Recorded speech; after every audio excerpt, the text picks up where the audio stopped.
নবীর সাহাবী সবচাইতে গরিব সাহাবী, নাম তার আব্দুল্লাহ। এই আনসারী বলা আব্দুল্লাহ আনসারী মুসলমান যেহেতু। ও যুবক শোনো শোনো গো, এই সাহাবী নবীজির ওয়াজ শুনে বাড়িতে গেলেন। আজকে আপনারা ওয়াজ শুনে বাড়ি যাবেন, অনেকের বিবি আসে নাই, অনেকের বিবিও শুনছে না। বিবি জিগায় ডাকতে বলে, স্বামী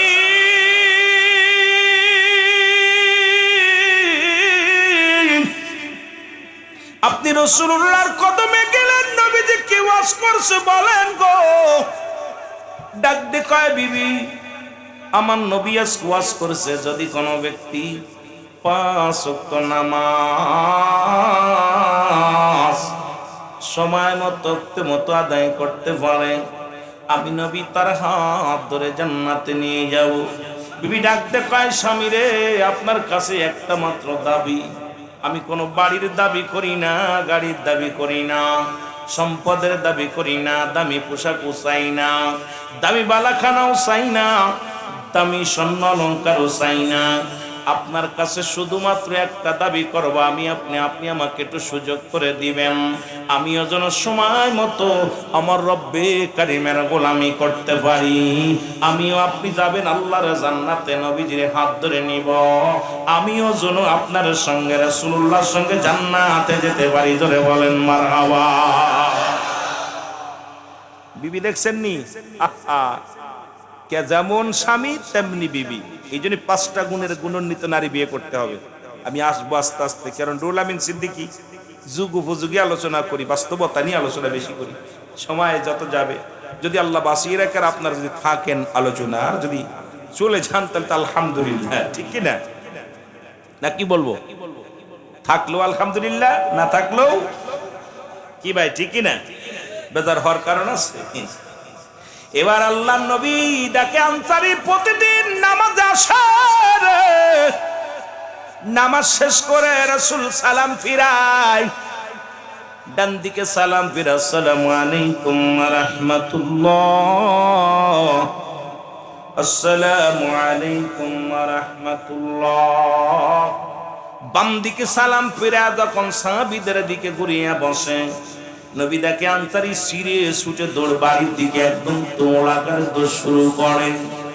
আল্লাহ নবী ডাক দিয়ে কয়, ও সাহাবীরা রে, আমার আনসারীর কি হয়েছে গো? দেখি নামাজ আসে, সালাম ফিরাই, ওর সঙ্গে সঙ্গে দৌড়, সালাম ফিরাইলেই দৌড়। সাহাবীরা বলে, হুজুর নিশ্চিত আপনার আনসারী বিবির প্রেমে পড়ছে, নিশ্চিত আপনার আনসারী দুনিয়ার কোন ঝামেলার মধ্যে পড়ছে। রাসূল তাগি বলছে, বাল হুয়া কিলাব, এই দুনিয়াটা পচা দুর্গন্ধময় মানুষের চরিত্র, লোক কুকুরের চরিত্র।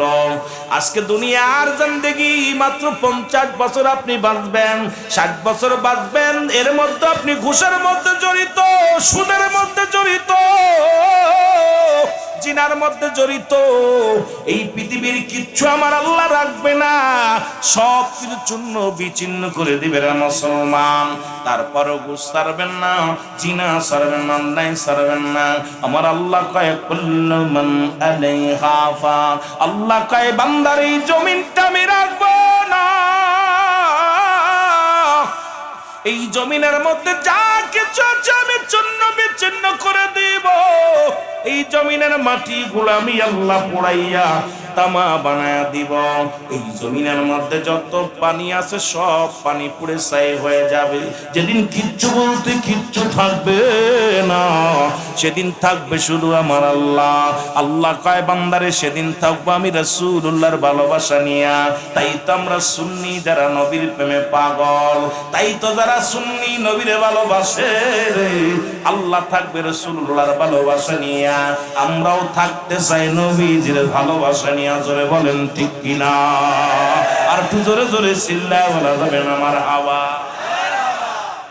কুল্লু মান আলাইহা, সব শেষ করে দিবে কে? আরো জোরে বলেন কে?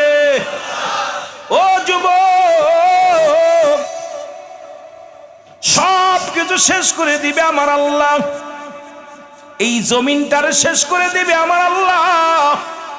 জমিনের যা কিছু আছে সব কিছু চূর্ণ বিচূর্ণ করে দিবে আমার আল্লাহ। নবীজি বলেন সাহাবীরা রে আনসারীর খবর কি বলো, মনে আছে? হুজুর হয়তো দুনিয়ার কোন ঝামেলায় পড়েছে এই জন্যে। নবী কয় না না, আমি নবী নিজে খবর নিব। আল্লাহ নবী রওনা হয়ে গেছে রে। রাসূলুল্লাহ বাড়িতে যায় সালাম দা, আসসালামু আলাইকুম ইয়া আহলাল বাইত, আসসালামু আলাইকুম ইয়া আহলাল বাইত। রাসূল সালাম দিলেন তিনবার, তিনবারের একবার উত্তর পাইলেন না। নবীজি মনটা খারাপ করে যখন ফিরে রওনা দিছে রে, পিছন থেকে আনসারী দৌড়াইয়া নবীর উত্তর দাও, আলাইকুম আসসালাম ইয়া রাসূলুল্লাহ, ওয়ালাইকুম আসসালাম ইয়া হাবিবাল্লাহ, ওয়ালাইকুম আসসালাম ইয়া রাহমাতাল লিল আলামিন। জোরে জোরে চিল্লা বলা যাবে না মারহাবা। ওই আপনাকে দেখিবার মনে চায় গো নবীজি, আপনাকে দেখিবার মনে চায়, বলো আপনাকে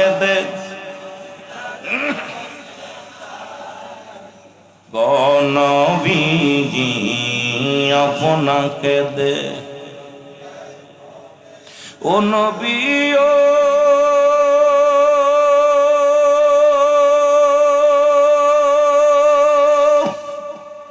বনের যত পশুগণ পাইয়া নবীর দুচরণ ভক্তি করত নূর নবীজির পায়।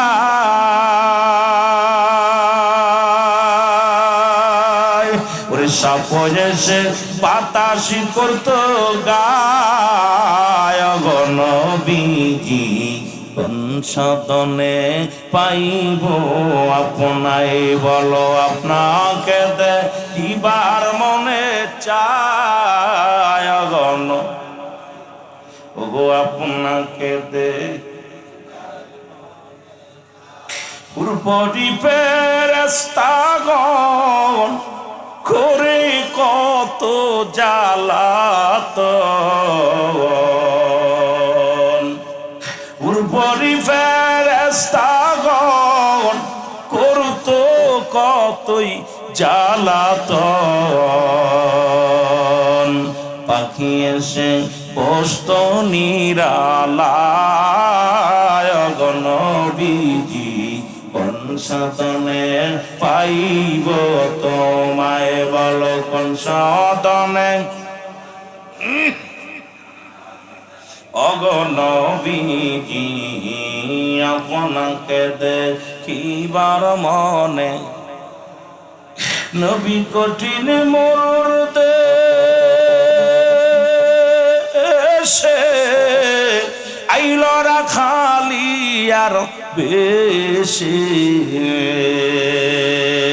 নবী কঠিন মোর দেশে আইল রাখালি আর বেশি, বিস্তরাইত বনে জঙ্গলায় গো নবীজি আপনাকে দেখিবার মনে চায়, বলো আপনাকে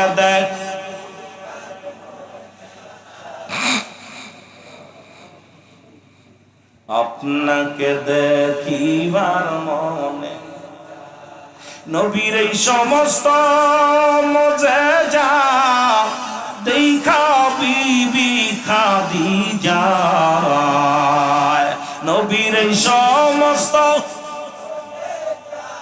ওগো দেখা বিবি খাদিজা, জীবন জৈবন সুফিল নবীর পায় গো নবীজি কোন সাধনে।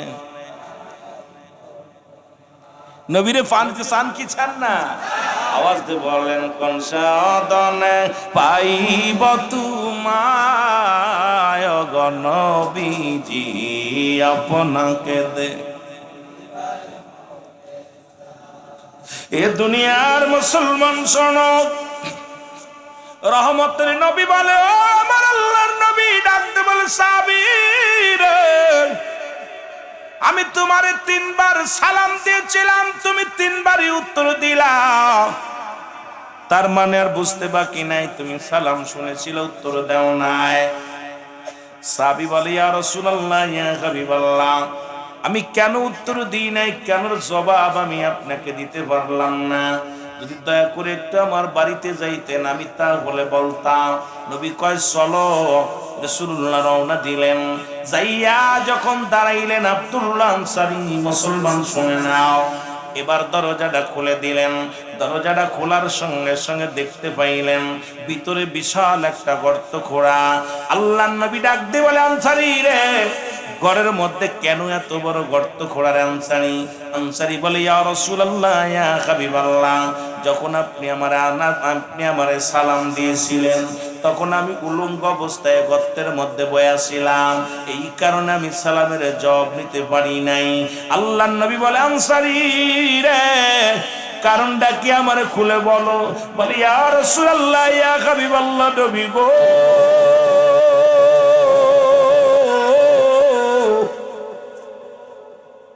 আমরা স্বামী স্ত্রী মিলে মাত্র পোশাক হলো একখানা। নবী গো, যখন মসজিদে আজান পড়ে, আল্লাহু আকবার, আল্লাহু আকবার, আল্লাহ বড়, আল্লাহ মহান। নবী গো, আমি পাগলের মতো ছুটে যায়, মসজিদে চলে যায়। যখন আমি মসজিদে চইলা যাই, তখন আমি আমার বিবি এই গর্তের মধ্যে লুঙ্গ বয়া থাকে, গায়ে কোনো কাপড় থাকে না। আবার আমি নামাজ শেষ করে বাড়িতে এই গর্তের মধ্যে প্রবেশ করিয়া কাপড়টা খুলে দিই, তখন আমার বিবি সময় মতো সালাতটা আদায় করে।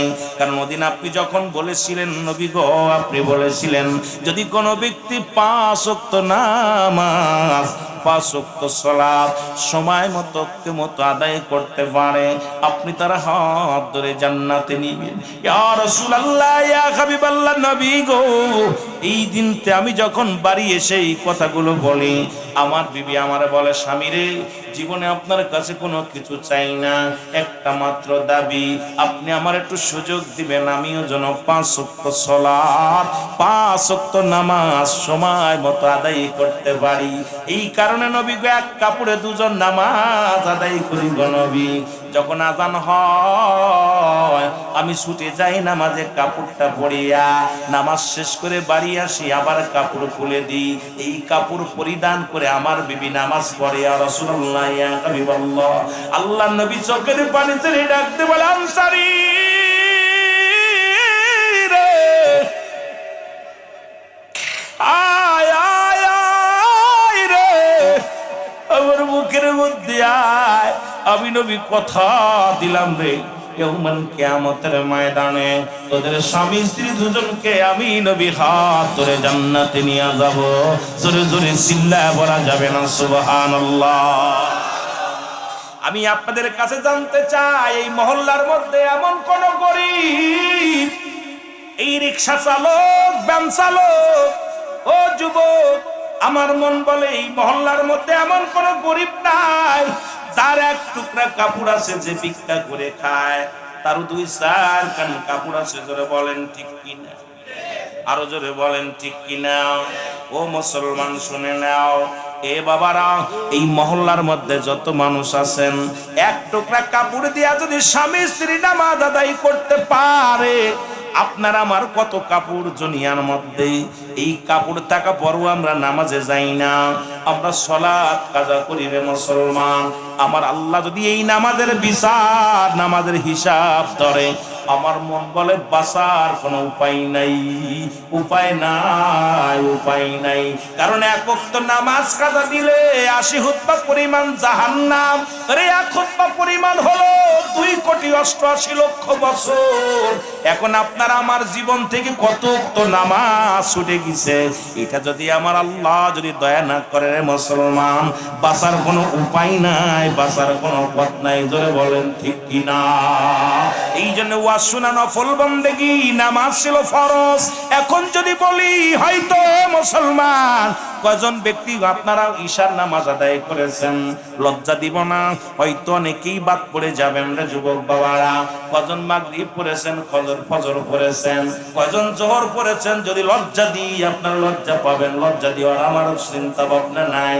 তবে নামাজ সালাত যেহেতু আপনি কালেমা পড়েছেন লা ইলাহা ইল্লাল্লাহু মুহাম্মাদুর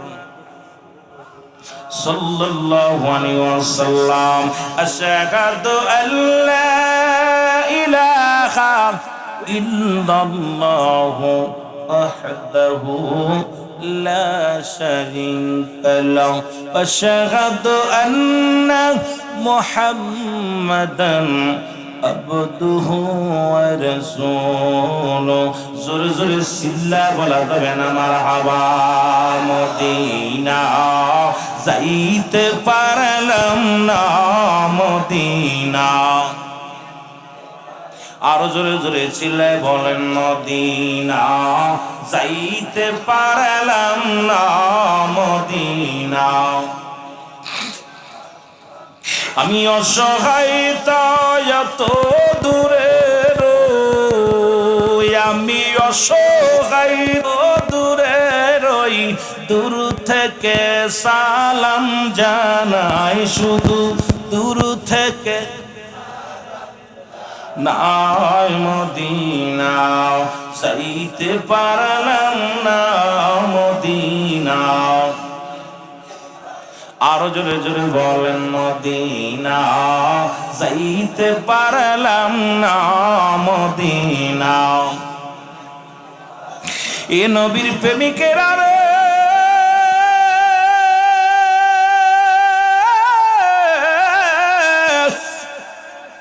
নবীর প্রেম ভালোবাসা যার অন্তরে যতটুক তার ঈমান বলতে ততটুক। নবীর প্রেম ভালোবাসা যার অন্তরে নাই তার ঈমান বলতে কিছু নাই, সরাসর বেঈমান। নবীর প্রতি সাহাবীদের কেমন ভালোবাসা ছিল শোনো যুবকেরা।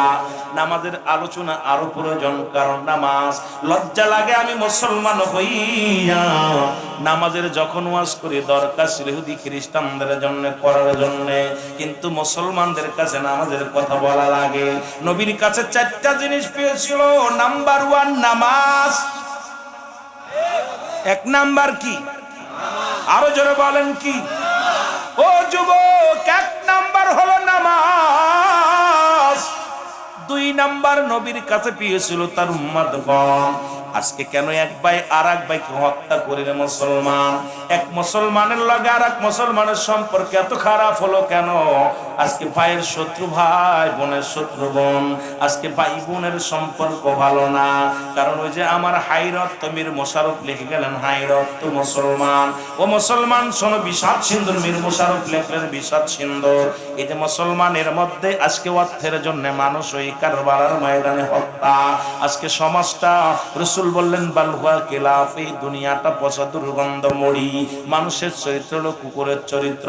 কুকুর যেমন মরি পাইলে খুশি হয়, সে যেমন উম্মতিরা শুধু টাকা পাইলে খুশি হয়, সম্পদ পাইলে খুশি হয়। এর মুসলমান, সম্পদ নিয়ে কি কবরে যাইতে পারবা? সম্পদ নিয়ে কি তুমি কবরে যাইতে পারবা? এই দুনিয়ার সম্পদ কার জন্য ঘুষ খাও, কার জন্য সুদ খাও? ও যুবক, কার জন্য তুমি অন্যায় পথে দুনিয়ার মধ্যে সময় ব্যয় করলা? এই দুনিয়ার সম্পদ খাবে ফলকে, তোমার দেহ খাবে ফোকে। জোরে জোরে চিল্লা বলা যাবে না, ঠিক কিনা? এত বাহাদুরি করো কেন? জীবনের প্রথম পোশাক পরেছো মানুষের হাতে, জীবনের প্রথম কাপড় লজ্জাস্থান ঢেকেছ অন্যের হাতে, জীবনের শেষ বেলাও আবার অন্যের সাহায্যে তোমার লজ্জাস্থান ঢাকা লাগবে। আজকে সেই ভাইয়ের বিরুদ্ধে তুমি মামলা দাও, সেই ভাইয়ের বিরুদ্ধে তুমি কবে বিচার করো, আজকে প্রতিবেশীর হক নষ্ট করো রে যুবক। যেদিন তুমি দুনিয়ার মধ্যে আসলা, তোমার পণ্যের কাপড় তোমার আপন জনের পরের সাহায্যে পড়েছিলা, নিজের কাপড় নিজে পড়তে পারো নাই, নিজের লজ্জাস্থান নিজে ঢাকতে পারো নাই। আবার যখন শেষ বিদায়, যখন দুনিয়া থেকে চলে যাবা, এই তোমার এই পণ্যের কাপড় খুলিয়া আপনার আপনজন, আপনার চাচি, আপনার ভাই, আপনার বন্ধু আপনজন আসবে, এই পরের লোকের সাহায্যে আপনার লজ্জাস্থান ঢেকে দেয়া হবে। আজকে যদি এই কথা মানুষ চিন্তা করে, সে দুনিয়ার মধ্যে প্রতিবেশীর সঙ্গে খারাপ ব্যবহার করতে পারে না, কোনদিন একবার একবার বিরুদ্ধে মামলা দিতে পারে না, একবার একবার মাথায় বাড়ি মারতে পারে না, একবার এক বাইরে কষ্ট দিতে পারে না, একবার এক বাইরে চক্রবৃদ্ধি সুদ খাইতে পারে না। আসলে আমাদের সমাজ এত নষ্ট হয়ে গেছে রে মুসলমান, এই সমাজের মধ্যে শুধু শুনতেছি আর শুনতেছি, আমাদের মানার সময় নাই। জোরে জোরে চিল্লায় বলেন ঠিক কিনা? আর একটু জোরে জোরে চিল্লায় বলা যাবে না আল্লাহু আকবার। যে কথাগুলো বলি শুনে নাও। 2 নাম্বার পেয়েছিল নবীর কাছে তার উম্মতগণ, 3 নাম্বার রাসূলুল্লাহর কাছে পেয়েছিল তার বিবিগণ। আরে রাসূল তার বিবিদেরকে অত্যন্ত ভালোবাসতেন, অর্ধাঙ্গিনী। ও মুসলমান শুনে নাও, রাসূল যেমন মুসলমান শুনে নাও, শুনে নাও এর তোমার এক গায়ের পোশাক হলো স্ত্রী তোমার গায়ের পোশাক। এই পোশাকের মধ্যে ময়লা লাগলে যেমন পরা যায় না, স্ত্রী যদি এরকম বেপরদায় চলে অন্য রকম চলে। মুসলমান শুনে নাও, কথাগুলো বলতে গেলে অনেক কথা এসে যাবে, কথাগুলো বলতে গেলে সময় লাগবে। আমি আপনাদেরকে বলি আজকে শুধু পরের বিবির দিকে নজর। রাসূলের কাছে প্রিয় ছিল তার বিবিগণ। ও মুসলমান শুনে নাও, আমাদের কাছে প্রিয় হলো মুসলমান শালীগণ, আমাদের কাছে প্রিয় হলো মুসলমান অন্যের বিবি। আজকে জিনা ব্যভিচার না এত পরিমাণ বাড়ছে রে যুবক। আজকে সমাজের মধ্যে পর্দা ফরজ, নামাজ যেমন ফরজ, পর্দা তেমনি ফরজ। পর্দার বিধান না মানার কারণে আজকে জিনা ব্যভিচার বাংলার জমিনে ঘরে ঘরে হয়। জোরে জোরে চিল্লায় বলা যাবে না ঠিক কিনা? আর একটু জোরে জোরে চিল্লায় বলা যাবে না ঠিক কিনা? ওরে জিনার শাস্ত্রী বিধান নবীজি বলে গেছেন কুরআন, কুরআনের আইন যদি মানো,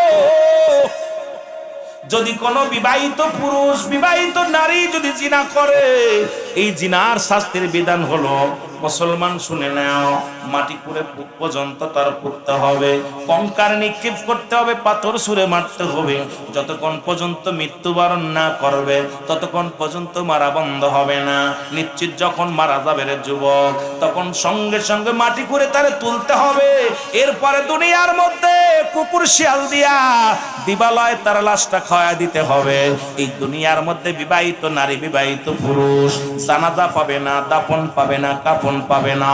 মুসলমান শুনেন, একটা বিচার যদি আপনাদের এই জমিনের মধ্যে হতো, এই মুন্সিগঞ্জের জমিনে যদি একটা বিচার হতো রে, একজনের বউ আর একজন নিত না, একজনের বউ একজন মুসলমান, একজনের স্ত্রীর হক আর একজন নষ্ট করতো না। আজকে সমাজের মধ্যে বিচার নাই, বিচার নাই। এই দেশে জিনা করে জেলে গেলে ফুলের মালা কলাই নিয়ে বাড়ি ফেরা যায়। এই দেশে জিনা ব্যভিচার করে জেলখানায় গেলে আরো মর্যাদা বাড়ে। এই দেশের জেলখানে 99% মুসলিম, এই দেশে ইসলামের আইন নাই। বড় কষ্ট হয়, বড় কষ্ট হয়। জোরে বলেন ঠিক কিনা? আমার দুনিয়ার মুসলমান শোনো, নবীজির সাহাবী, ইসলামের দ্বিতীয় খলিফা হযরত উমর ফারুক হাত উঠা ডাকতে বলে, রব্বে কারীম,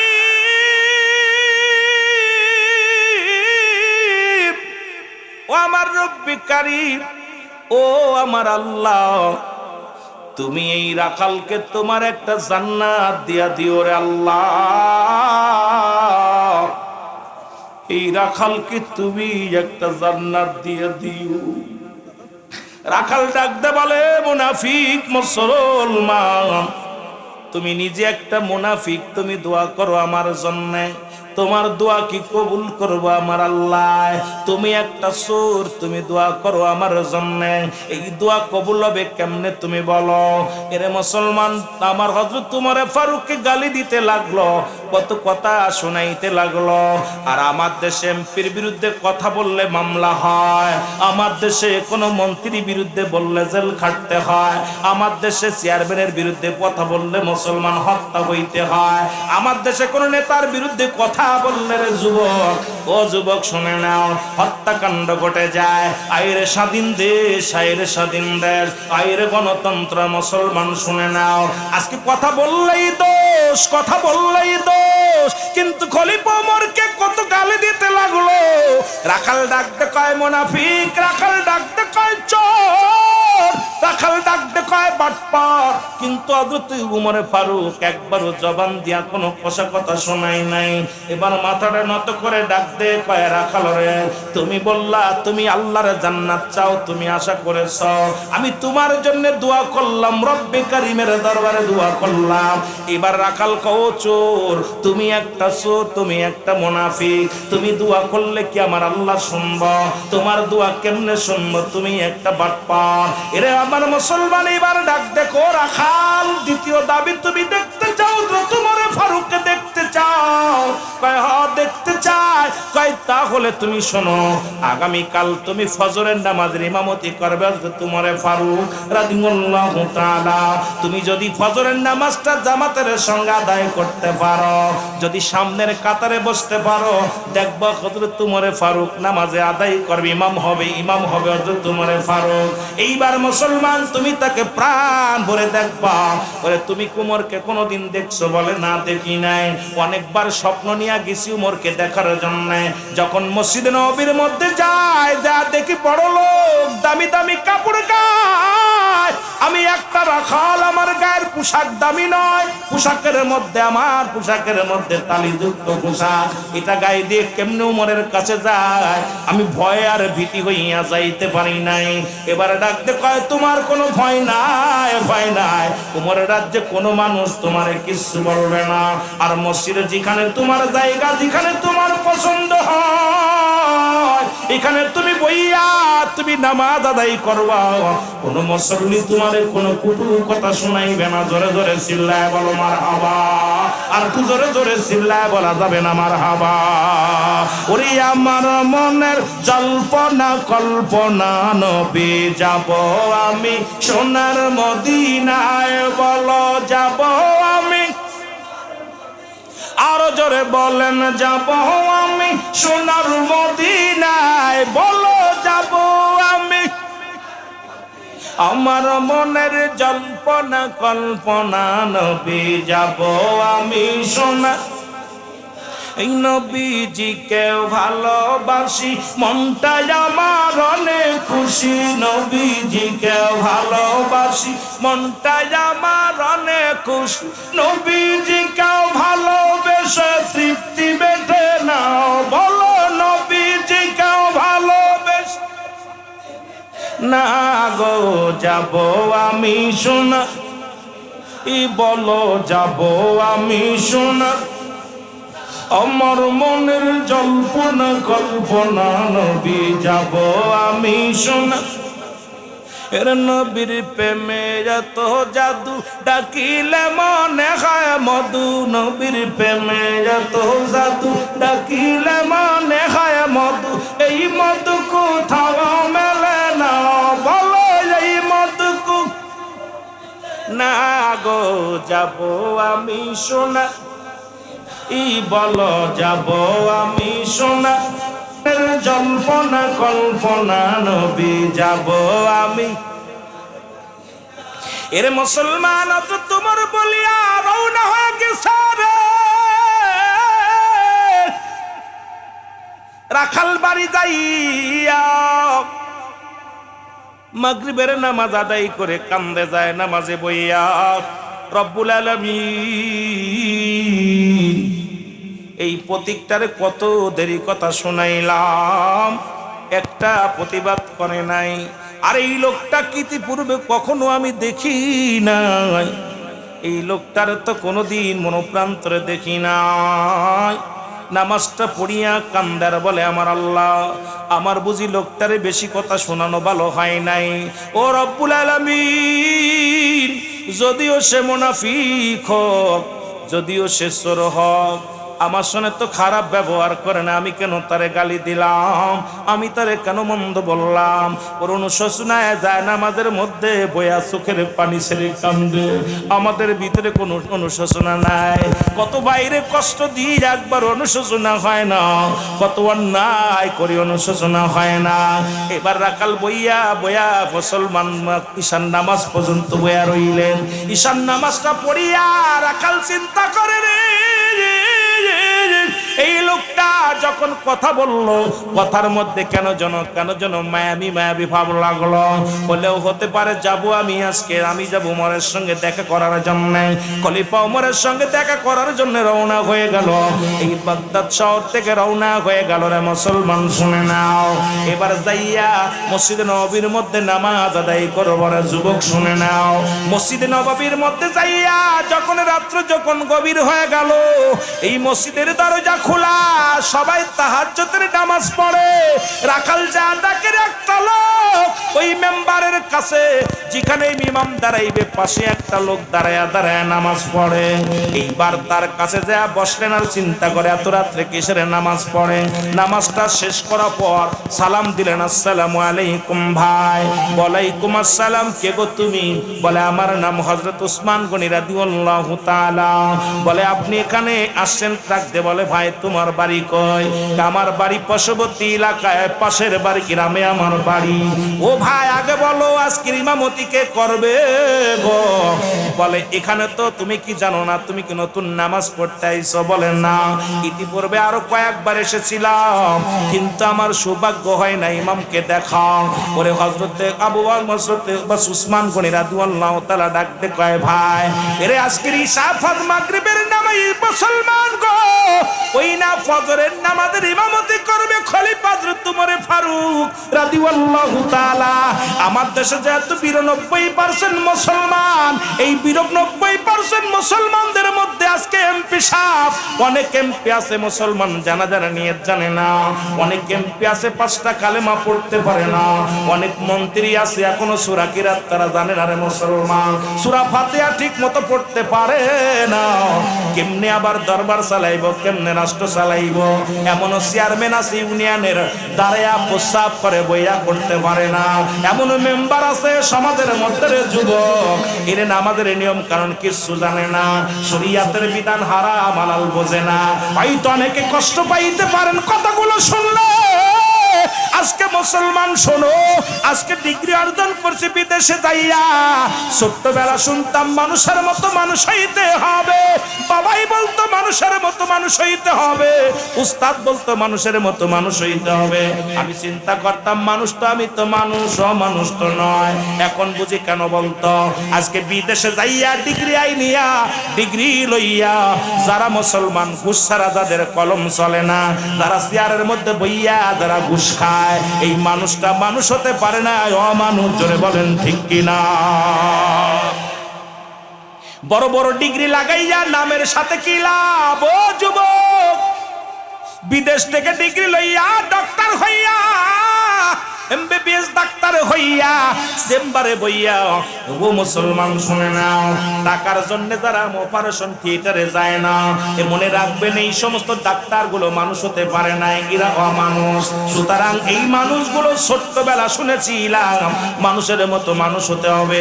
এখন মিলা দেখেছি বাংলাদেশের মানুষগুলোর মুসলমান, আজকে তেল পাওয়া যায় না, ডিজেল পাওয়া যায় না, পেট্রোল পাওয়া যায় না, অভাব নাই আমার দেশে, অভাব নাই আমার দেশে। কৃষক দুর্নীতিবাজ নয় আমার দেশে, মুসলমান শুনে নাও, আমার দেশে কৃষক দুর্নীতিবাজ নয়, আমার দেশে ধান চালক দুর্নীতিবাজ নয়, আমার দেশে দিন মজুরি মানুষেরা দিন, মুসলমান কোথায় তারা দিন এইরকম দুর্নীতিবাজ নয়। আমার দেশে দুর্নীতিবাজ হলো এই বড় বড় ডিগ্রিধারী চেয়ার দখলদারী মানুষেরা। জোরে বলেন ঠিক কিনা? আর একটু জোরে জোরে চিল্লায় বলা যাবে না ঠিক কিনা? আইরে ধনী, আইরে ধনী, বড় লোকের রক্ত শুষে খায়, প্রতিবেশীর হক বোঝে না। এই কথাগুলো বলতে গেলে অনেকে কষ্ট পায়। ও সরকার কি করবে আর এমপি কি করবে, আমরা কেন সচেতন হই না? আজকে আমার প্রতিবেশী ধনী বড় লোক যারা আছে রে, গরিবের হক যদি একটু বুঝতো, এই সমাজের মধ্যে এই সমাজের মানুষগুলা তো কষ্ট পাইতো না। অথচ তোমার ফারুকের কত শুই না রাখাল নামাজ পড়ে রে, হযরত উসমান গনি রাদিয়াল্লাহু তাআলা জিগায়, ও ভাই তোমার তো কোনোদিন আমি মসজিদে দেখি নাই, তুমি কি নতুন, তুমি কি সামনের কাতারে বসলা? কয় হুজুর বেয়াদবি মাফ করবেন, আমার ভুল হয়ে গেছে, আমি আজকে শুধু নামাজটা পড়বো আর জীবনেও সামনে আইব না। পরে খলিফা হযরত উসমান গনি রাদিয়াল্লাহু তাআলা ডাকতে কয়, ভাই এটা আল্লাহর ঘর, এখানে একমাত্র ইমাম ব্যতীত কারোর অধিকার নাই কারো যায় নামাজ বিছানো। আজকে বাংলাদেশের মসজিদগুলো দেখা গেলে পারে যা যায়, দেখা যায় এটা মাতবারের জন্য যায় নামাজ, এটা চেয়ারম্যানের যায় নামাজ, এটা মসজিদের মুসলমান শুনে নাও হাজী সাহেবের যায় নামাজ, এটা মোরল সাহেবের যায় নামাজ। ওরে মসজিদের মধ্যে একমাত্র ইমামের যায় নামাজ, ইমামের জায়গা নির্ধারিত থাকবো, বাকিগুলো মুক্ত থাকবো। আমার দেশে যে মসজিদের নির্দিষ্ট জায়গা ধরে রাখা হয়, সেই দেশের মুসল্লিদের পরিবর্তন হবে না। নামাজ পড়িয়া কপাল যদি ঝুলে ফেলে তাও পরিবর্তন হবে না, কারণ ওর কলব পরিষ্কার করতে পারে না, ওর ভিতরে আমিত্ব রয়েছে, ওর ভিতরে হিংসা রয়েছে। আজকে দেখবেন মসজিদে যাইয়া, যে মসজিদে দেখবেন একের অধিক যাই নামাজ ফেলা আছে, মনে করবেন এই মসজিদের এখনো সে মালিকানা ছাড়ে নাই, ওই মসজিদে নামাজ হবে না। ধরে বলেন ঠিক কিনা? এর মুসলমান সর্বজনীন একই জায়গা দাঁড়ানোর। আরে মাননীয় প্রধানমন্ত্রী আমাদের তারেক জিয়াকে দেখলাম, আমার দেশের মন্ত্রী, উনি তার পাশে দাঁড়াইছে, সাধারণ পাবলিক দাঁড়ায় নামাজ পড়তেছে। রে মুসলমান দেখে প্রাণটা জুড়াইয়া গেছে, সাধারণ দিন মজুরি তার পাশে দাঁড়াইছে, এটা হবে একজন এমপি চরিত্র, একজন মন্ত্রীর চরিত্র। আর যে মসজিদে দেখবেন ইমাম ব্যতীত অন্য কারোর যাই নামাজ ফেলা আছে, মনে করবেন ওই মসজিদের মধ্যে এখনো মালিকানা আছে, জনগণ, আল্লাহ মালিক হয় নাই। জোরে বলেন ঠিক কিনা? ঠিক কিনা? আমার প্রাণটা জুড়াই গেছে। যে নামাজটা উনি পড়লেন জামাতে দেখলাম, ঈদের জামাতে দেখলাম সর্বসাধারণ সবাই একই কাতারে দাঁড়িয়েছে। কিন্তু আমার দেশে অনেক মসজিদে দেখবেন যায় নামাজ ইমাম ব্যতীত আরো যায় নামাজ ধরা আছে, এগুলো কেউ ঢুকতে দেবে না। যায় নামাজ খালি থাকে, কেউ যায় না সামনে, ওইটিও চেয়ারম্যান বইবে, ওইটি মসজিদের সভাপতি সেক্রেটারি বইবে। মসজিদ কি তোর বাফের না? কি মসজিদ আল্লাহর ঘর, যে যখন আসবে তখন সে দাঁড়াইবে, একমাত্র ইমামের জায়গা নির্ধারিত থাকবে। জোরে বলেন ঠিক কিনা? এ যুবক মুসলমান শুনে নাও, এবার যখন নামাজের যখন এবার আযান পড়ে গেল, মসজিদে আযান চলতেছে, আল্লাহু আকবার আল্লাহু আকবার আল্লাহু আকবার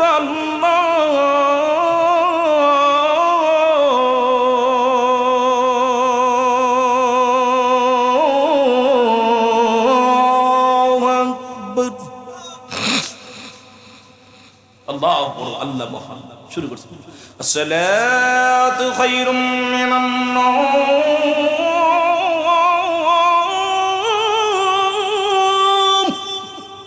ঘুম থেকে নামাজ, আসসালাতু খায়রুম মিনান নাওম,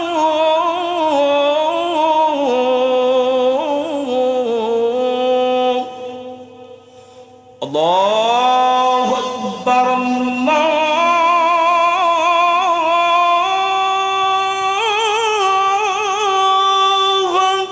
আকবার, লা ইলাহা ইল্লাল্লাহ।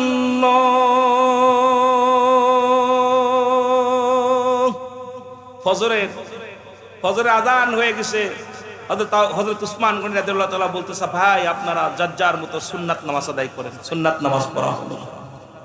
সুন্নাত নামাজ যখন পড়া হয়ে গেল, ফরজের সময় হয়ে গেল, এমন সময় খলিফা হযরত উমর ফারুক রওনা হয়ে আসিয়া যাই নামাজের পর যখন চলে গেলেন, সবাই উঠে দাঁড়াইলেন নামাজের জন্য।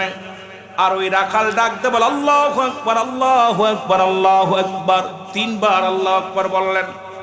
মুসল্লিরা বলে তুমি আল্লাহু আকবার বলো কেন?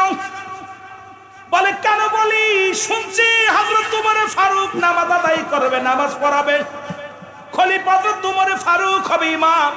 এখন দেখি একটা চোর একটা মুনাফিক নামাজ পড়াইবো। আল্লাহু আকবার বলেন না।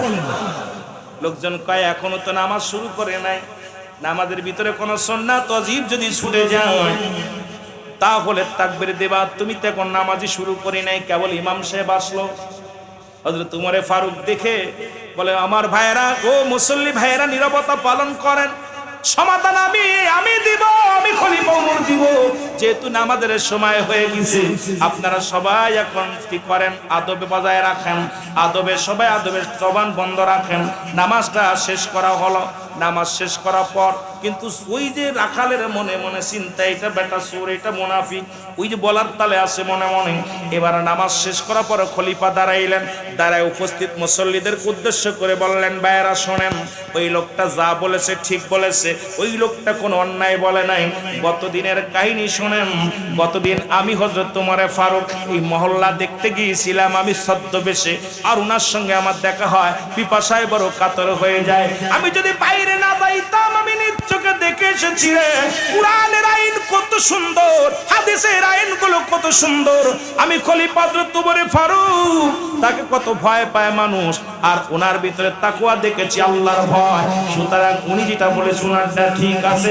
গতকালকে ছিলাম আমি সাধারণ পতি, আমি আজকে এখন বসেছি, এখন হয়েছি ইমাম। যখন রাজমহলে বসি, আমি যখন রাজ সিংহাসনে বসি, তখন আমি হই তোমাদের খলিফা। সুতরাং শুনে নাও, শুনে নাও, যখন আমি ওই রাজ দরবার যখন চালাই, তখন আমি তোমাদের কি হই, তখন তোমাদের আমি প্রধানমন্ত্রী। আর যখন আমি মেম্বারে যাই, তখন তোমাদের ইমাম, তখন তোমরা আমার মুসল্লি। যখন আমি ছদ্মবেশে বাইরে আছি, তখন আমি সাধারণ একজন পতি। কারণ আমার ভিতর তখন রাজত্ব নাই, তখন আমার ভিতরে ওই চিন্তা নাই। সুতরাং একজন রাখাল আমার চোখ খুলে দিছে, দুনিয়ার মধ্যে তার ইমান কত মজবুত। ও ডাকতে বলেন, ভাই তুমি কালকে যাকে দেখেছিলে সেই আমি খলিফা হযরত ওমর ফারুক রাদিয়াল্লাহু তাআলা।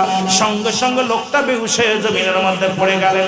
এবার লোকটারে জোরে বুকের সঙ্গে জড়ায়া ধরলেন, ধরার পর লোকটা থরথর করে কাঁপে, বলে ভাইরে খলিফা হযরত ওমর ফারুক, যার নাম শুনলে মানুষ থরথর করে কাঁপে, আমি আপনাকে কত গালি দিলাম না জানে, কত না কথা শোনাইলাম, আপনি একটা প্রতিবাদ করেন নাই, আপনি আমাকে একটা গালি দেন নাই, একটু রাগ হন নাই।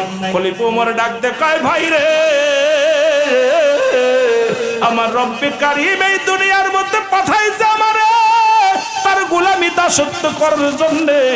আমার ভিতরে যদি এখনো ফকর থাকে, আমার ভিতরে যদি অহংকার থাকে, আমি রব্বে কারীমের দরবারে কি জবাব দিব? ওই আল্লাহর আদালতে আমি উমর ধরা পড়ে যাব। জোরে জোরে চিল্লায়া বলা যাবে না মারহাবা। আমার ভাইরা, আলহামদুলিল্লাহ, আল্লাহ তুমি কবুল করো। সুতরাং এই হলো আমার বাবারা, আমি কথা বলতে গেলে ছোট্ট আগায় আর আলোচনা শেষ করি। কি কোন রাত হয়ে গেছে, ফজরের নামাজ পড়তে হবে, ছেড়ে দিব, ছেড়ে দিই? হ্যাঁ না ভাই, 12:30 বেজে গেছে। আই হাই, ওয়াজ চলবো? হ্যাঁ আরো 2 মিনিট।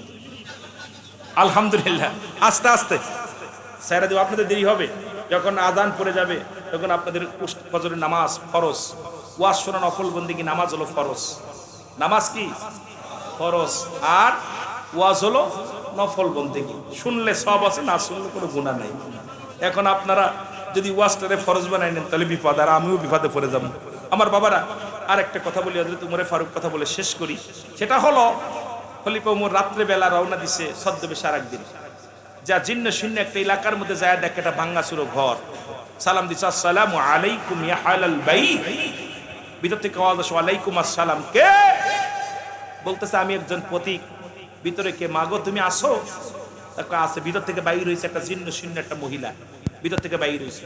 বলছে, মাগো তুমি কেমন আছো? কয়, বাবা কেমন থাকবো, আমার ঘরের ভিতরে 5-6 দিন খাবার নাই, আমি খুব অসুস্থ মানুষ, ঘরের মধ্যে আছি। কয় মাগো তুমি কি খলিফা উমরের কাছে গেছিলা? কয় বড়া পড়ার কাছে যাই কি হবে, বড়া পড়া জানেন না, আমি কেন যাব? ও পারলে আমার কাছে আইব, আমি হলাম প্রজা, ওলো আমার রাজা, সুতরাং আমি দায় থাকছি না, ওর কাছে যাবো, ও পারলে আমার কাছে আইব। সুবহানাল্লাহ বলেন। খলিফা উমর বলতেছে মা তুমি গেছিলা, কোনো খবর নিছো? তোমার কথা জানছে? কেন জানা তুমি? তাহলে সে জানে না যে আমি গরিব মানুষ, সে জানে না আমি মহল্লার মধ্যে আমার ঘরটা জীর্ণ শীর্ণ ঘর, আমার স্বামী নাই, আমি বিধবা মহিলা, জানে না। সুতরাং আমি আল্লাহর আদালতে মামলা দিলাম, কিয়ামতের ময়দানে আল্লাহ যেন উমরের না ছাড়ে। বুঝছেন? উমর থরথর করে কাঁপতেছে যখন বলছে আমি আল্লাহর আদালতে মামলা দিলাম, উমরকে যেন আল্লাহ না ছাড়ে, থরথর করে উমর কাঁপতেছে। খলিফা হযরত উমর ফারুক কাঁদতেছে। মা গো তুমি যে উমরের বিরুদ্ধে অভিযোগ দিলা, তুমি উমরকে দেখছো? দেখি নাই বাবা, তবে ওই বড়া পড়া যদি রাজা না হই, অন্য কেউ হইতো। উনি খলিফা হয়েছে, আমি গরিব মানুষ, আমার খাবার নাই, ঘরেও খোঁজ নেয় না, আমার এই লোকটার তো আমার খোঁজ খবর নেয় না। খলিফা উমর পকেটের মধ্যে হাত দিয়া মুসলমান 40টা সোনার মুদ্রা দিয়া কয় মা গো এই নাও, হাতের ভিতর নাও। মা নিয়ে কইছে মা তুমি এটা নাও। মার দিয়া কইছে মা গো তুমি নাও। আর তুমি উমরের কাছে আমি কিছু বলে দিব। আরেকটা কথা মাগো, তুমি উমরের বিরুদ্ধে কোনো অভিযোগ করো না। কয় না বাবা, আমার উমরের বিরুদ্ধে অভিযোগ আছে, কেন আমি গরিব মানুষ, আমার খোঁজ খবর নেয় না। এমন সময় হযরত আলী রাদিয়াল্লাহু তাআলা হাজির হয়ে আমিনুল মুমিনিন আসসালামু আলাইকুম। হযরত আলী যখন বলছে আমিনুল মুমিনিন বলছে, তখনই মহিলা থরথর করে কাঁপা শুরু করছে। কেরে এই মাত্র ইনার গালি দিলে, এই তো খলিফা। তখন হযরত উমর ফারুক পকেটে আরেকটা হাত দিয়ে একটা কাগজ বের করছে।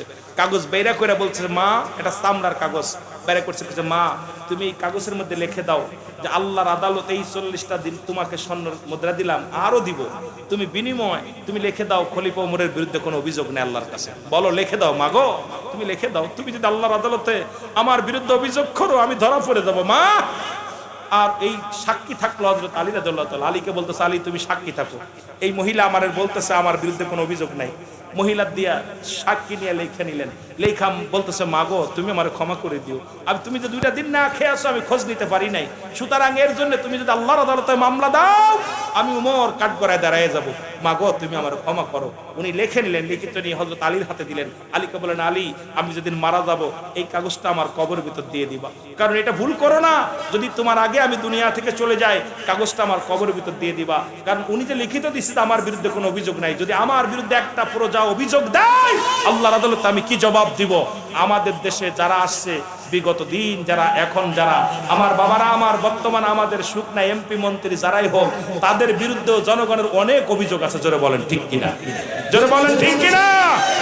এই জন্য আমি অনুরোধ করব যারা যে পদে থাকেন যেন অভিযোগ করার সুযোগ না পায়।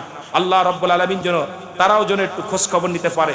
আমাদের এমপিরা যারা আছেন, এমপিদেরকে অনুরোধ করবো আপনারা একটু আপনার কি দিতে পারেন, একটু ভালোবাসা দিবেন, তাদের সাথে কৌশল বিনিময় করবেন, মাঝে মাঝে বড় বড় অনুষ্ঠানে আসবেন, একটু সালাম বিনিময় করবেন, মনে তৃপ্তি পাবে, শান্তি পাবে। যখন সময় পাবেন, সময় আপনারা তো ব্যস্ত মানুষ, আমরা জানি যে আপনারা ব্যস্ত মানুষ, তারপরেও যদি আসতে পারেন এসে সালাম দিবেন, আপনাদের প্রতিনিধি হয়ে একটু সালাম দিলে আমরা খুশি হব। জোরে বলেন ঠিক কিনা? আমি এই জন্য বলবো চেয়ারম্যান মেম্বার যারা আছেন আমাদের সাথে একটু কৌশল বিনিময় করবেন। আপনারা দেওয়ার আপনাদের কাছে কিছু চাই না, আমরা চাই শান্তি। তবে বর্তমান যারা ক্ষমতায় আছেন আমি তাদেরকে ধন্যবাদ জানাই, তাদের এখনো গদিতে বসতে পারে নাই, তবে তাদের অধা অনুযায়ী কাজ করতেছে, আগাচ্ছে, তাদের ভিতরে আপনার সাহসতা এবং জিয়াউর রহমানের যে আদর্শ সেটা তাদের মধ্যে আছে। আমি গুনাহগার যেটা দেখতে পাইতেছি, সুতরাং তাদেরকে কাজ করার সুযোগ দিতে হবে। তাদেরকে বাধা দেয় একদল দেখতে, তাদের বাধা দেওয়ার জন্য চেষ্টা করতেছে। ও ভাই আপনি বাধা দিলে কাজ করতে পারবেন না, মিলেমিশে কাজ করেন। যদি তাদের ভুল হয় আপনারা বুঝাইয়া দেন, এইরকম বাধা দিয়েন না। বাধা না দিয়ে খালি সমালোচনা না করে তাদেরকে সাহায্য করেন, যাতে করে দেশ আগাইতে পারে। কারণ দেশ মেলা পিছে ছিল, সেখান থেকে এই ভাঙ্গাচোরা দেশকে আবার গড়ে নিতে গেলে সময় লাগবে। জোরে বলেন ঠিক কিনা? আরো জোরে বলেন ঠিক কিনা? সুতরাং আপনারা যদি বাধা দেন, আমাদের দেখতেছে আমাদের কিছু ভাই আছেন তারা কথায় কথায় বাধা দিতেছেন না। ভাই বাধা দিলে চলবে না। আপনারা 10 মিলে করি কাজ, হারি জিতে নাহি লস। আপনারা সবাই মিলে আমরা দেশ গড়ার কাজে শপথ নেব, দেশকে আগাবো, জাতিকে সমাজকে বাঁচাবো। আমরা এক ভাই আর এক ভাইয়ের সুখে দুঃখে পাশে দাঁড়াবো। সরকারের আমার দেশ আমারে কি দিল দেখার বিষয় না, আমরা দেশকে কি দিলাম সেটা দেখার বিষয়। আমরা সবাই যদি নিত্য প্রয়োজনীয় জিনিসগুলো যা যেটুক যা লাগবে সেইটুক যদি ব্যবহার করি, আমার দেশে অভাব থাকবে না। কিন্তু যারা বড়লোক আছে তারা যদি আমরা গুদমজাত করে রাখি, তারা যদি আমরা এইরকম যদি আমরা নিজের লাভের জন্য যদি আমরা অধিক মুনাফার লাভের জন্য যদি আমরা চেষ্টা করি তাহলে গরিবগুলো কষ্ট পাবে, দেশের সুনাম নষ্ট হবে, দেশের সরকারের সুনাম নষ্ট হবে। এই জন্য যারা আপনারা ব্যবসা বাণিজ্য করেন, অনুরোধ করবো আপনাদের কাছে, সবাই চিন্তা করবেন, আরেকজনের চিন্তা করবেন। আমার দেশ এমন একটা অবস্থানে চলে গেছে, যদি শুনে যে কালকে সকালে কিয়ামত হবে, রাত্রে যায় নামাজ আর তসবির দাম বেড়ে যাবে। যেটা বলেন ঠিক কি না? এই হলো অবস্থাটা। এই জন্য এগুলো কি সরকার এসে দেখবে? এগুলো আমাদের সচেতন হতে হবে। এই জন্য আমরা জনগণ যারা আছি প্রত্যেকেই সচেতন হওয়ার দরকার আছে কিনা বাবা? যেটা বলেন আছে কিনা? এই জন্য আমরা যেন সচেতন হই। আর প্রশাসনকে ফোন দেবেন যারা এরকম মজুত করে রাখে। বড় বড় তেল দেখবেন অনেকের বাড়ি তেল বেরেল ভরে ভরে ঢেকে রাখছে, মাটি খুঁজে খুঁজে ধরায় দেবেন। এরপরে গুদমজাত করে যারা রাখবে প্রশাসনকে ফোনতে ধরিয়ে দিবেন। কারণ আমার এক ভাই না খেয়ে আছে, আর এক ভাই গুদমজাত করতেছে লাভের জন্য, কিন্তু দেশ কোনভাবে চলবে তাদের ওই চিন্তা নাই। তাদের চিন্তা কোনভাবে ধনী হবে এই চিন্তা। এই জন্য আমাদেরকে সবাইকে সচেতন হওয়া লাগবে। জোরে বলেন ঠিক কিনা? আমরা দিন শুরু করেছিলাম, মৃত্যুবরণ করি নাই। রাত শুরু করেছি, এখনো মৃত্যুবরণ করি নাই। আপনারা ভালোবাসেন মহান আল্লাহ পাক আজকে 26তম বাৎসরিক, কয় বছর? 16তম। কততম? 16তম বাৎসরিক ওয়াজ মাহফিল। এই মাহফিল থেকেও যদি গোনা মাপ না করে বাড়ি যেতে পারি, তাহলে মনে করি আমাদের কপাল মন্দ। কারণ এই মাহফিলের উদ্দেশ্যে যখন রওনা দিচ্ছেন, প্রতিটা কদমে কদমে আমার আল্লাহ তাআলা সগীরা গুনাহ মাফ করে দিয়েছে। জোরে বলেন সুবহানাল্লাহ। কি গুনাহ? সগীরা গুনাহ। আমরা কি খালি সগীরা গুনাহ করছি? সগীরা গুনাহ করি নাই, বড় বড় গুনাহ করছি, কবিরা গুনাহ। নামাজ ছেড়ে দেয়া কবিরা গুনাহ, মিথ্যা বলা কবিরা গুনাহ, বেগানা নারীর সঙ্গে দেখা দেয়া কবিরা গুনাহ, বেগানা পুরুষের সঙ্গে দেখা দেয়া কবিরা গুনাহ, মিথ্যা বলা কবিরা গুনাহ। এই গুনাহগুলো মাফের দরকার আছে কিনা? আরো জোরে বলেন আছে কিনা? কিয়ামত পর্যন্ত আর নবী আইব না।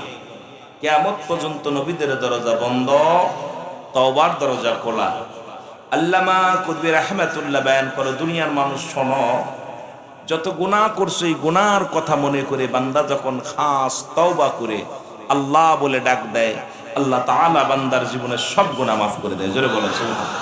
আর একটু জোরে বলেন না। মহব্বতের সঙ্গে দুরূদ শরীফ পড়েন। আল্লাহুম্মা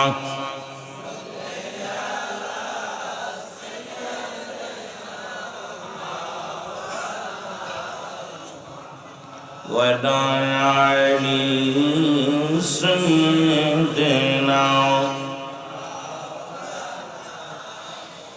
এ দুনিয়ার মুসলমান,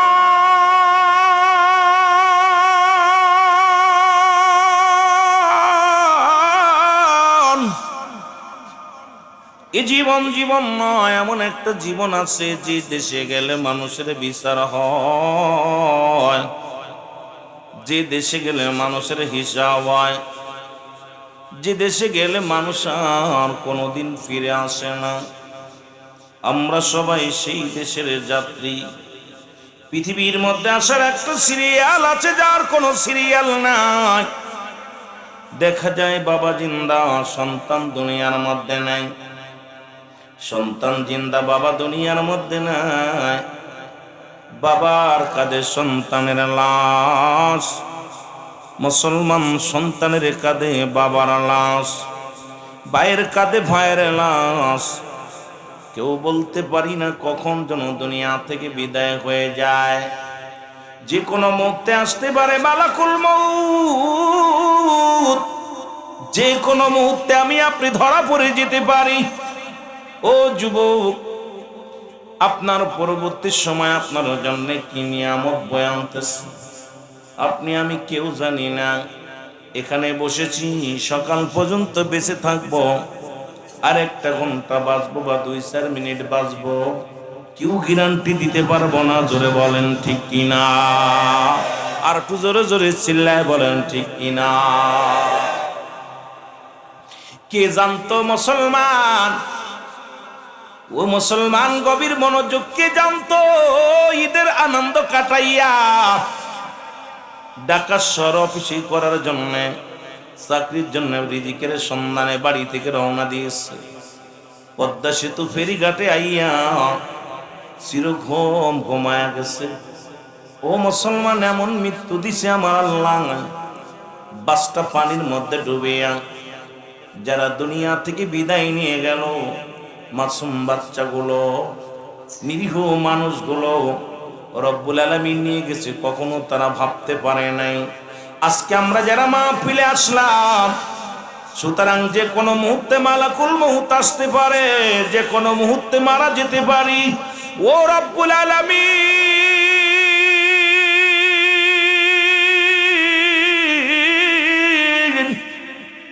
এই দুইটা টাইমে মানুষের মরণ হয় গো।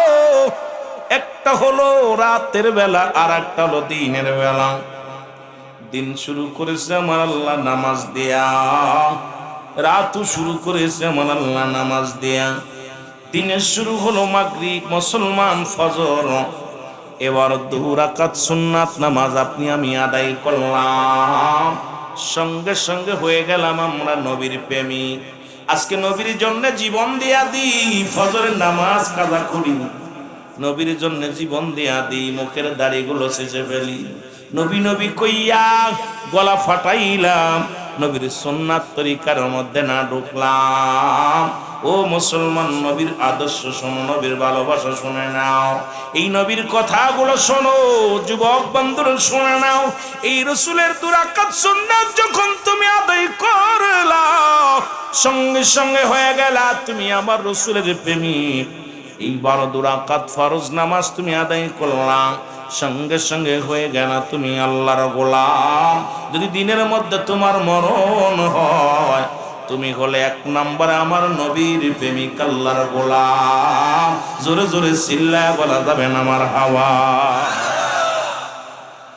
এখন ফজরের নামাজই পড়ি নাই, কইতেছে আল্লাহর গোলাম, নবীরে ভালোবাসি, আইরে ভালোবাসি। কথা বুঝেননি? জামাই বিয়ে করছে শিক্ষিত ফ্যামিলির, একদম মূর্খ ফ্যামিলির মধ্যে যায়, সুন্দরী মায়া পায়া। বর্তমান তো সবাই সুন্দরী পাগল, সুন্দরী পাগল। কোরআন হাদিস পারুক আর না পারুক, খালি দলা চামড়া হলি হয়, ঠিকই না? দলা চামড়া দিয়ে বিয়ে করছে, ও অশিক্ষিত ফ্যামিলির মধ্যে। তো লোকজনে কয়, দোস্ত তুই এত বড় শিক্ষিত মানুষ, ভালো মানুষ, বিয়া করলি কই? জঙ্গলির মধ্যে বিয়া করলি? তার শ্বশুর শাশুড়ির সামনে কাব্বা দুললাম, তো আপনার মেয়ে তো সিয়ারা দিকা পাগল হয়ে গেলাম। এখন লোকজনের তো খুব খারাপ বলে আমার, আপনার তো মূর্খ মানুষ, এখন আপনাদের ভালোভাবে কথাবার্তা মানুষের সামনে বলতে পারেন না, একটু জ্ঞান চর্চা না করলে হইতো না। কথা বুঝছেন? শ্বশুর কাব্বা আমি তো বই খুব ভালোবাসি, শাশুড়ি কয় বাবা আমি খুব বই ভালোবাসি, শালি ছিল একটা, ও কয় বই ভালোবাসি, বউ কয় আমি আরো ভালোবাসি। চিন্তা করছে, যাক এই জাতিরে ফস করে মানুষ বানানো যাবে। বাজারে যায় কিছু বই কিনাই না, শ্বশুরের হাতে দিছে, শাশুড়ির হাতে দিছে, শালির হাতে দিছে, আপনার বোর হাতে দিছে, দিয়া ঢাকায় গেছে চাকরি করতে। কথা বুঝেননি? কোথায় গেছে? আরে জোরে কর না, ওয়াজ আস্তে আস্তে করবো, ভয় নাই, ধীরে ধীরে যেটা চাইবেন এটা করবো, একটু সময় নিতে হইব। কষ্ট পাচ্ছেন? অনেক বড় জার্নি করে আসছি। এরপরে গত বছরদিন আমার বাড়ির মাহফিল হয়েছে, দেখছেন আবু নাসির জিয়াদি সাহেব গিয়েছিলেন, বিশাল মাহফিল, সারা রাত ব্যাপী। তো বিশেষ করে যেটা বলতেছিলাম, খুব খেয়াল, ঢাকা থেকে কিছুদিন পরে বাড়ি এসে আয়া দেখে, ডাক্তার চিন্তা করছে এই বেড়ার মানুষ আমরা অশিক্ষিত জামাই কইব না, অশিক্ষিত কি বলবো না, দুলাভাই বলবো না, অশিক্ষিত জামাইও বলবো না। সেখন চলে বাড়ি আইয়া দেখে শ্বশুরে ডাক দিস, আব্বা বাজান তুমি আইসো? কয় হ। আব্বা বই কি শেষ হয়েছে? কয় বাবা বইরে আমি এত ভালোবাসি, তুমি যেদিন আমার বই কিনা দিছো ওই দিন থেকে আমি মাঠে যখন কাজ করি, এই বইয়ের পৃষ্ঠা দিয়ে আমি মাতাল বানাইছি, মাথার পরে যাতে রোদ না লাগে। ওটা কি বুঝেননি? উপরে যে সামিয়ানা ছিল এটা খুইলা বইয়ের পৃষ্ঠা দিয়ে খুব সুন্দর করে চাইছে। কিছু ছেলেরা আছে না, বইয়ের পাতা সিরা গুন্ডি বানায়, কি বানায়, ঘুড়ি বানায়, ঠিক না? কি বানায়? শ্বশুরে কি করছে, জামাই বই কিনে বইরে খুব ভালোবাসে, মাথার উপরে রাখছে। কথা বুঝছেন? চিন্তা করে কাম সারছে, কোন ফ্যামিলি বিয়া করছি রে? কথা বুঝছেন? গেছে শাশুড়ির কাছে, আব্বা মা, ও মা, বাবা আইসো তুমি? হ। কয় বই কি শেষ হয়েছে? কয় বাবা তুমি যেদিন থেকে বই কিনা দিচ্ছ ওই দিন থেকে একদিন আমি বালিশ মাথায় দিই নাই, বই মাথার তলে দিয়ে শুয়ে থাকি। ও তো বুঝিনি রে বা, কোথায় রাখছে? এই জোরে বলেন, কোথায় রাখছে? কি রাখছে? কি রাখছে? বই জামাই দিছে বইটারে পড়তে, ও এমন না বইরা জীবনে খুইলাও দেখে না, মাথার তলে নিয়ে শুয়েছে, ভালোবাসে, বালিশ ব্যবহার করে নাই। গিয়েছে শালির কাছে, চিন্তা করছে শালি মনে হয় বইটারে খুব ভালোবাসছে রে, কথা বুঝেননি? গেছে শালির কয়, শালিজি কেমন খবর, বইয়ের কি খবর, পড়ালেখার খবর কি? দুল্লা ভাই আপনি আমার বই কিনে দিচ্ছেন, এই যে ভ্যানিটি ব্যাগের ভিতরে উঠাইছি আজ পর্যন্ত তার বাইরে করি নাই, খুব ভালোবাসি, জেনে যাই বই কাঁধে করে নিয়ে যাই। আল্লাহ আকবার কইতেননি? বই কি করছে, মহিলাদের ভ্যানিটি ব্যাগ চেনেননি, এর মধ্যে রাইখা দিচ্ছে, কারণ ওইটার বাইরে করে নাই, খুব মহব্বত করে দুলা ভাই কিনে দিচ্ছে বই মহব্বত করে, বইটার ভ্যানিটি ব্যাগের খালি জানে যায় হানে নিয়ে যায়। চিন্তা করছে যাক 3টার থেকে একদম খুব সুন্দর পুরস্কার পাইলাম। দেখি বোর কাছে যায়, দেখি বোর ডাকছে, গিন্নি তোমার কি খবর? কয় স্বামী তুমি জানো না, তুমি তো এই 6 মাস বাড়ি নাই, এই 6 মাস বইটা যখন রাত্রে ঘুমাইতাম বইটারে বুকের মধ্যে জড়াই ধরে ঘুমাইতাম। কি ধরে রাখতো? জামাই গাইবের বেড়া চিন্তা করে কাম সারছে, এমন জায়গা শাদি মোবারক করছি, বইরে ভালোবাসতে বাসতে বইয়ের পৃষ্ঠা নতুন আছে, জীবনটা আমার শেষ হয়ে গেছে। কথা বুঝেননি? আমার দেশের মানুষ নবীর জন্য সব ভালোবাসে, নবী কয়া পাগল হচ্ছে, আল্লাহর জন্য পাগল, আল্লাহর গোলামিও করতে রাজি নাই, নবীর সুন্নাত তরিকাও চলতে রাজি নাই। জোরে বলেন ঠিক কিনা? মুখে মুখে কয় নবীর ভালোবাসে, জোরে বলেন ঠিক কিনা? ও যদি নবীরে ভালোবাসে জীবনে কোনোদিন দাড়ির মধ্যে খুল লাগাইতে পারবে না। ও যদি নবীরে ভালোবাসে নবীর সুন্নাত নামাজটা ছাড়তে পারবে না। ও যদি নবীরে ভালোবাসে সুন্নাত তরিকা ছাড়তে পারবে না। ও যদি রসুলকে ভালোবাসে, রসুল যেটা ভালোবেসেছিল ওটা ভালোবাসবে। ও জীবনে বিড়ি সিগারেট টানবে না, ও জীবনে গাজায় টান দিবে না, ও কোনোদিন মদ পান করবে না, ও কোনো বাজে নারীর কাছে যাবে না, ও কোনোদিন মিথ্যা বলবে না, ও কোনোদিন দুনিয়ার মধ্যে চকলখড়ি করবে না, ও কোনোদিন সুদ খাবে না, ও কোনোদিন ঘুষ খাবে না, ও কোনোদিন জিনা ব্যভিচার করবে না। জোরে বলেন ঠিক কিনা? আসলে রসুলকে ভালোবাসি ওই বই ভালোবাসা না। কথা বুঝেননি? রাগ করেননি? রাগ করেন? এইবার আল্লাহর গোলাম ওই তো আল্লাহ আল্লাহ দেখতেছে, আল্লাহ সব কিছু, কথা বুঝেননি? আল্লাহর যদি ভালোবাসতো এই ব্যক্তি হারাম হালাল বেছে খাইতো, শরীয়তের বিধান যেদিন আপনাকে দুনিয়ার মধ্যে দুনিয়া সৃষ্টি করেছে রব্বুল আলামিন বলেছে আলাস্তু বিরাব্বিকুম, আমি কি তোমাদের রব না, আমি তোমাদের প্রভু না? সবাই বলেছি ক্বালু বালা, স্বীকার করলাম আপনি আমাদের রব, আপনি আমাদের প্রভু। এখন মালিক বইলা স্বীকার করলাম কারে? আর একটু জোরে বলেন কারে? আমার ভাষা বোঝেন? আমাদের মাগুরা জেলার ভাষা তো আর আপনাদের এদিকের ভাষা এক হইতো না, কিছুটা আপ ডাউন হইব। তা আপনার মালিক স্বীকার করছি কারে? যারা বলেন কারে? আচ্ছা আমি আপনাদেরকে জিগাই, একটু সত্যি করে বলবেন, আপনাদের গ্রামে বিয়ে শাদী হয় নাকি? বাংলা বুঝাই হয়? আমার আপনাদের ভাইয়ের নাম কি? সেলিম ভাই। আর আপনার নাম? নুরুজ্জামান। নুরুজ্জামান ভাইয়ের মেয়ে সেলিম ভাইয়ের ছেলে। আমি হইলাম কাজী। কি হইলাম? কাজী। বিয়ে পড়াইতেছি। সেলিম ভাইয়ের মেয়ের লগে 1,01,000 টাকা নির্ধারিত, এত টাকা অসুল বাদ, এত এমন বাদ, এত টাকা দেলমোহরে, কি কথা বল, এক অমক এবার অমক রেজার আর ভাইয়ের ছেলের লগে এত টাকা দেলমোহরে, কবুল আসুনি কইতেছি। বাইরের মেয়ে কইলে কবুল, ছেলে কবুল, বিয়া হয়ে গেছে। এখন সারা দিন বইরা কাজ কাম করছে, আমার বাড়ি ওনার বাড়িতে কাজ, ওনার বাড়ি যায় যত কাজ কাম সব করছে। সন্ধ্যা লাগছে, স্বামীরে কয় আমি তোমার ছোট ভাইয়ের ঘরে ঘুমাইবো। উনি কি মানবো? কথা কয় না রে, বড় ভাইয়ের ঘরে ঘুমাইবো? মানবো? মানবো না। কারণ সঙ্গে সঙ্গে কোনো পাগলও বউ আর এক ঘরে ঘুমাইলে মানবে না, তালাক দিব।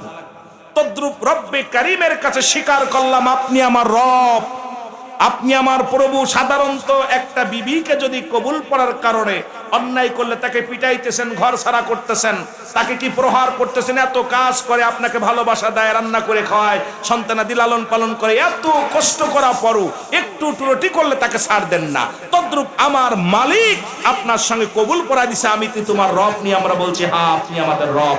সেই রবের হুকুম অমান্য করলেন, ফজরের নামাজ ছেড়ে দিলেন, জোহরের নামাজ ছেড়ে দিলেন, আসরের নামাজ ছেড়ে দিলেন, মাগরিবের নামাজ ছেড়ে দিলেন, আপনি ঈশার নামাজ ছেড়ে দিলেন। এখন আপনার আল্লাহ কি তালাক দিব না রাখবো? আমি তেরমুর বাংলা বুঝাইতে পারি না, কথা কি বোঝেন? আমার কথা বুঝতেছেন? আমি কিন্তু উদাহরণটা যদিও এ দিয়া এভাবে ঠিক হয় নাই, তারপরে শুধু যেহেতু পল্লী এলাকার মানুষ আপনারা, আপনাদেরকে যেটা আপনারা বোঝেন যে ভাষায়, সেই ভাষায় বোঝানোর জন্য চেষ্টা করব। রব্বে কারিম কি গুসা হবে? হবে না? আহা, আর রব্বে কারিম যার উপরে গুসা হয়ে যাবে তার কপাল খারাপ। জোরে বলেন ঠিক কিনা? আর একটু জোরে বলেন ঠিক কিনা? একটু মহব্বতের সঙ্গে দুরূদ শরীফ পড়েন। আল্লাহুম্মা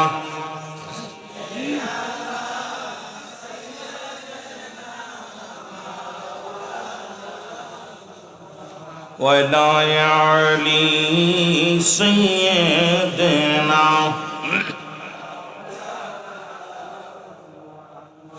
নবী প্রেম সুধা পান কর সবে মন বেদনা যত না জুরাইবে নবী প্রেম সুধা পান কর সবে মন বেদনা যত না জুরাইবে খোদা তথ্য পাবে ধরলাভ হবে নবী পদবিনে ভাব সবই মিশে আল্লাহুম্মা সাল্লি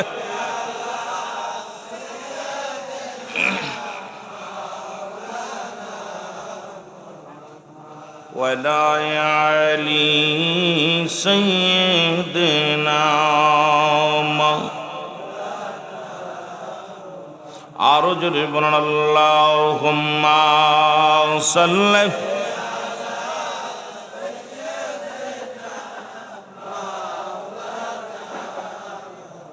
ولا يعلي سيدنا এ দুনিয়ার মুসলমান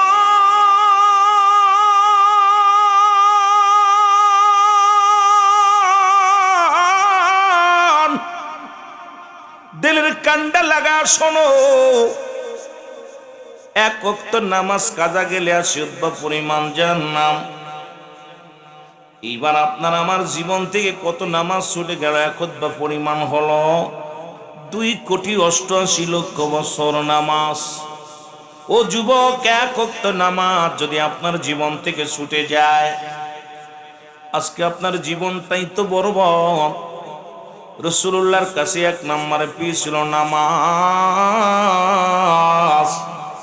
নবীর কাছে এক নম্বরে প্রিয় ছিল নামাজ জোরে বলেন মারহাবা রাসূলুল্লাহর কাছে এক নম্বর প্রিয় ছিল নামাজ এই জন্য আসমান যদি নবীর উম্মত বলে দাবি করতে হয় এক নম্বরে আমাদের নামাজের প্রতি গুরুত্ব দরকার আছে কিনা একটু আওয়াজ দিয়ে বলেন দরকার আছে কিনা রাসূল বললেন সাহাবীরা রে তোমরা যদি নবীরে ভালোবাসো শোনো আজকে মহল্লাবাসী শোনো রাসূল বললেন তোমরা কি আমার সঙ্গে জান্নাতে যেতে চাও সাহাবীরা বলেন হুজুর কে বা না চায় নবী বললেন সাহাবীরা রে শোনো যদি কোনো ব্যক্তি 5 ওয়াক্ত নামাজ 5 ওয়াক্ত সালাত সময় মতো আদায় করতে পারে আমি নবী জবান দিলাম কথা দিলাম আমি নবী তার হাত ধরে জান্নাতে নিয়ে যাব জোরে জোরে চিল্লায় বলেন না মারহাবা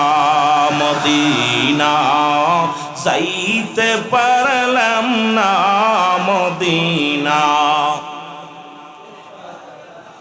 আরো জোরে জোরে বলেন মদিনা যাইতে পারলাম না মদিনা আওয়াজ দিয়ে চিল্লায় চিল্লায় বলেন মদিনা যাইতে পারলাম না মদিনা আমি অসহায় তাই এত দূরে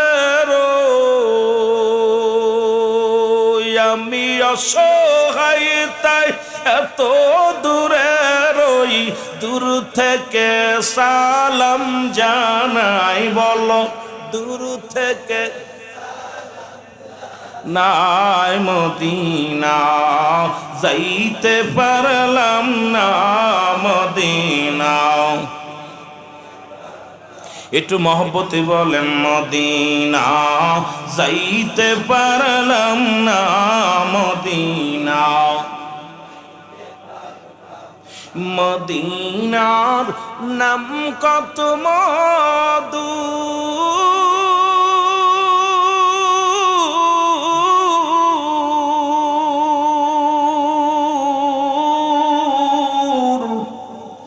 মদিনা অরজে কত দূর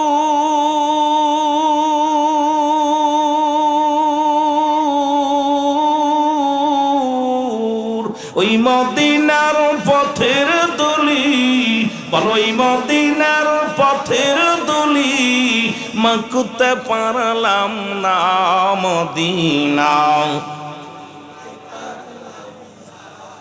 আরে মদিনার পাগলেরা জোরে জোরে বলেন মদিনা যাইতে পারলাম না মদিনা। আমি অসহায় তাই এত দূরে রই, আমি অসহায় তাই দূর থেকে সালাম জানাই। বলো দূর থেকে নাই মদিনা যাইতে পারলাম না মদিনা। মদিনার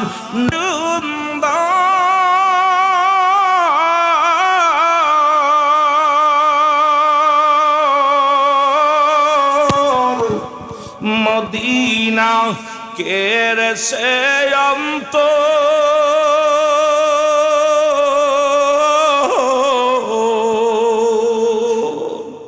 গরিব দুঃখীর সালাম খানি পৌঁছাই দিয়া মদিনায়। বলো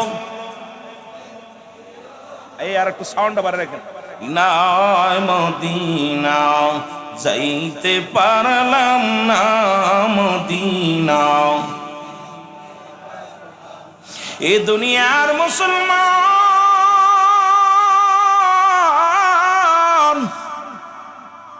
নবীজি বললেন যদি কোনো ব্যক্তি 5 ওয়াক্ত নামাজ 5 ওয়াক্ত সালাত একটু টাচ দিয়ে যায় তারপরে আলোচনায় যায় রে যুবকেরা শুনে নাও, সময় মতো জামাতের সঙ্গে বা সময় মতো আদায় করতে পারে, আমি নবী কথা দিলাম রে ইয়াউমান কিয়ামতের ময়দানে আমি রাসূল তার হাত ধরে জান্নাতে নিয়ে যাব।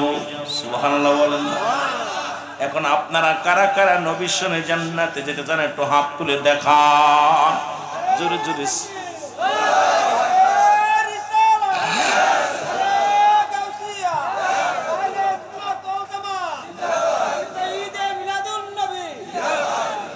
ও যুবক দিলের কান্ডা লাগা শোনো,